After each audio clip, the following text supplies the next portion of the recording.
ladies and gents, Six Figs here from YouTube, and we are going to be talking at a super high level, everything internet computer from the ecosystem to the charts.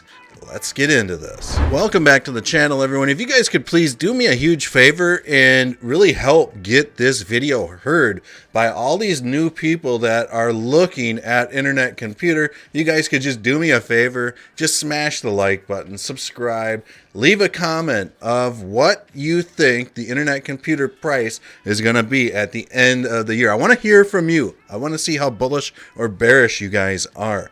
We'll dive right into it. We got a tweet out of Felipe, who has been making more and more of my videos, dropping these banger of tweets. I just cannot deny that.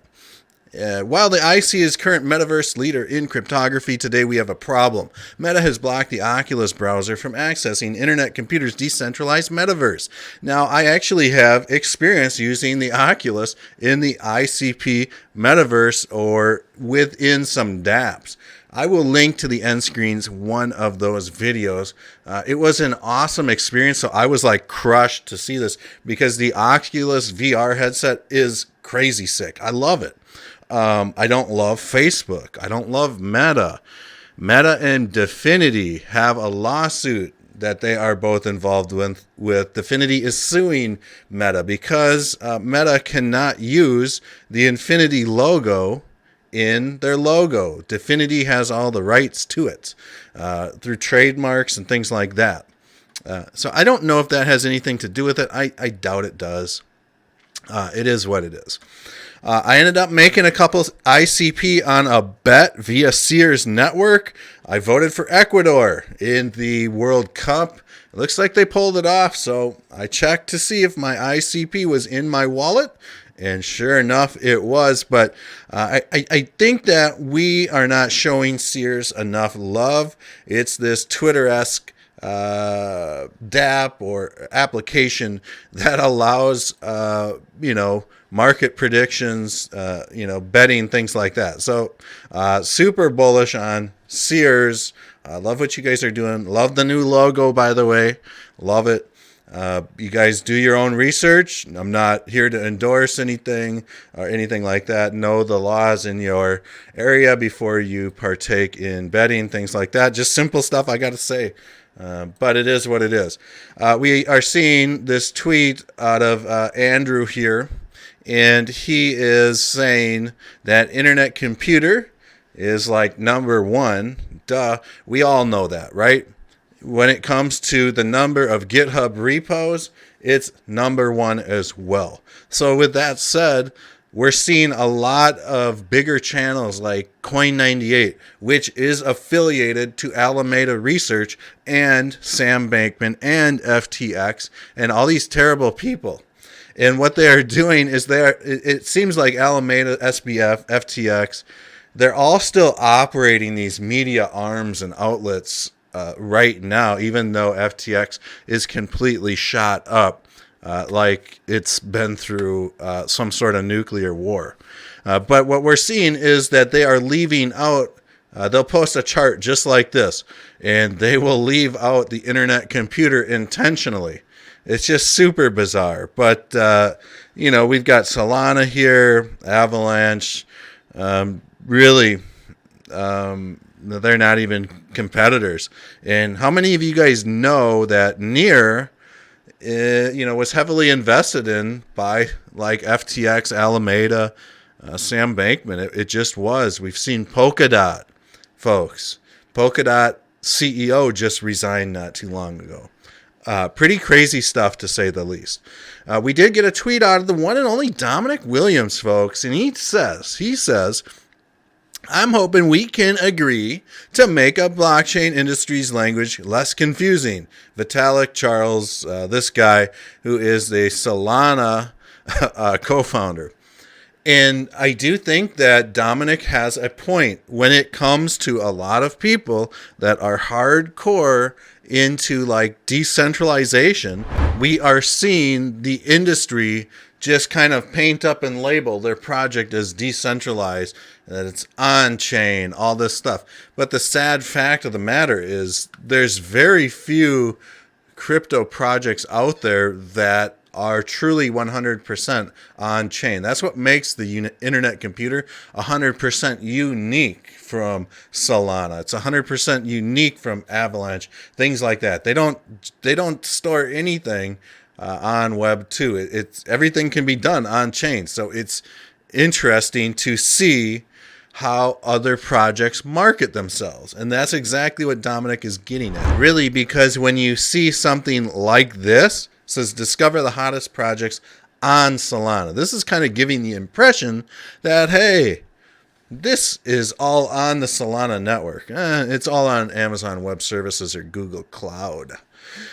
We got a ballin' tweet from Ludo today, folks. Man, I was excited to see this. Why? Because I hold 10 Pineapple Punks. From today, when you hold your Pineapple Punk, you officially own full licensing and copyrights of your exact punk. With great punk power comes great punk responsibility. Man, when I saw this, I was like, yeah, you know what? Now I can take these NFTs and I can print the pictures on coffee mugs and sell them wherever I want. I'm going to do that. I'm going to give this a try. So if you guys are interested in buying like a coffee mug with one of my Pineapple Punks on it, I'm not in the business to make money, but it would be cool just to get some merch out there. It's also a great way to advertise the Pineapple Punks. When you think about it, if Ludo gives up these rights, people are going to run and try to sell images with their Pineapple Punk on it. People are going to be like, what is that? Oh, it's the Pineapple Punks NFT project on Internet Computer. So this was very selfless and generous of Ludo to do this, folks. You guys have to understand, this guy is a high-level artist with connections to high-level art galleries like Christie's, and his artwork gets sold for tens of thousands of dollars. We're talking like for a little tiny 8x10. I've seen things go for like, $6,000. It's amazing. The fact that he has relinquished his rights to the Pineapple Punks and given this to the holders, you can make as much money as you want now with your Pineapple Punk. He has given that to you. So that is sweet. So, tip of the hat to Ludo for that, man. You are just killing it. And of course, we got Avocado Research. This is one of those Twitter handles. You know what? I just don't cover it enough, but they've got great information. So check them out at AV8Cado. And, they're saying trading volume for the last week, we've got Pineapple Punks at 1,616. I'm about 100 of this volume here myself because, I was picking up some Pineapple Punks for sure, like a week ago. Let's just take a quick peek at the charts. We're going to start off with Bitcoin. We've got about 40 minutes from the time of this video for the Bitcoin close on the daily. So really, when it comes down to it, let's see at the weekly what that looks like right now. So on the weekly charts, we got this nasty bearish engulfing candle. Really, when it comes down to it, this is a lot to do with the FTX fallout, stuff like that. So price action right now for Bitcoin, you know what? To me, this is too far from the Ichimoku cloud. I just feel like it is, folks. There's nothing else, no way other that I can explain this. So with that said, let's just cruise on over to the daily. Of course, we see this miraculously sad fallout from the whole criminal acts of FTX, Sam Bankman, and Alameda Research. They are all big-time criminals. No doubt, no questions about that. Kevin O'Leary, there's some chatter on him and some close associations. Do your own research, folks.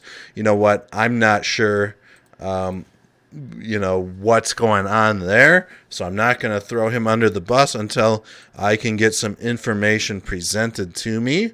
But things are not looking good. And we are still seeing this symmetrical triangle squeeze And really, in the last day, we've kind of seen like a little hint of a sell-off. But man, oh man, we got some like interesting area to cover. I think that the price, I think that these candles, I got this feeling that these candles are just too far from this Ichimoku cloud. I would hate to see these things bleed out like this.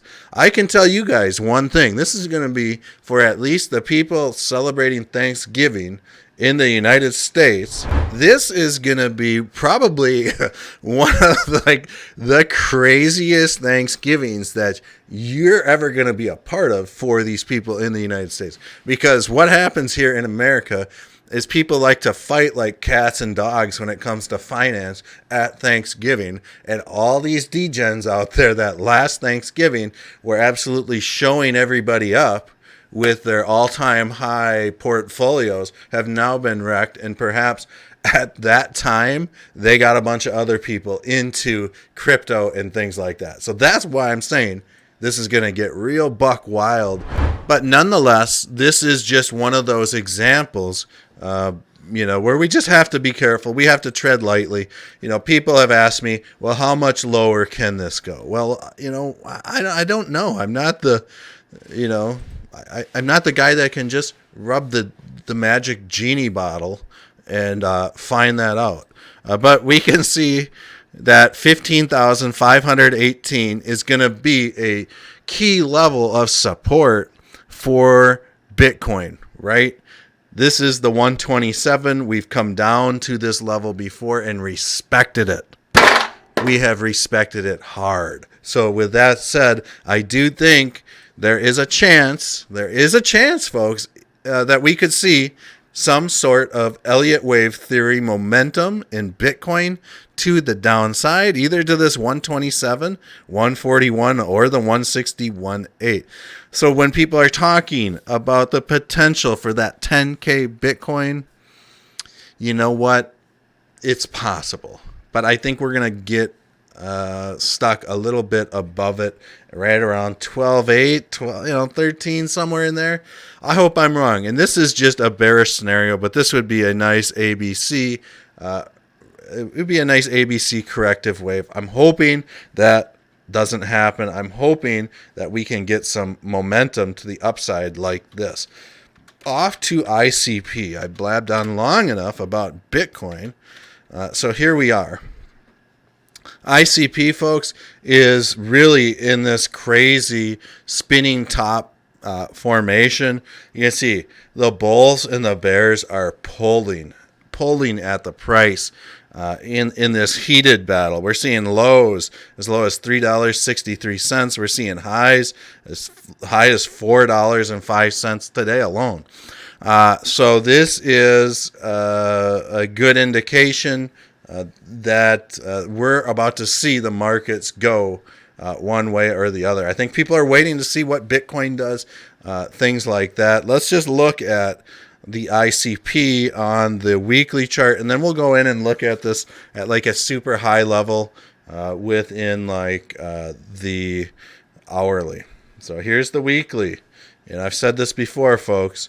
I think as long as we can stay within this falling wedge, just like we were seeing with like Bitcoin, things like that, I think if we can stay within this falling wedge and bounce, I think things will be on the up and up.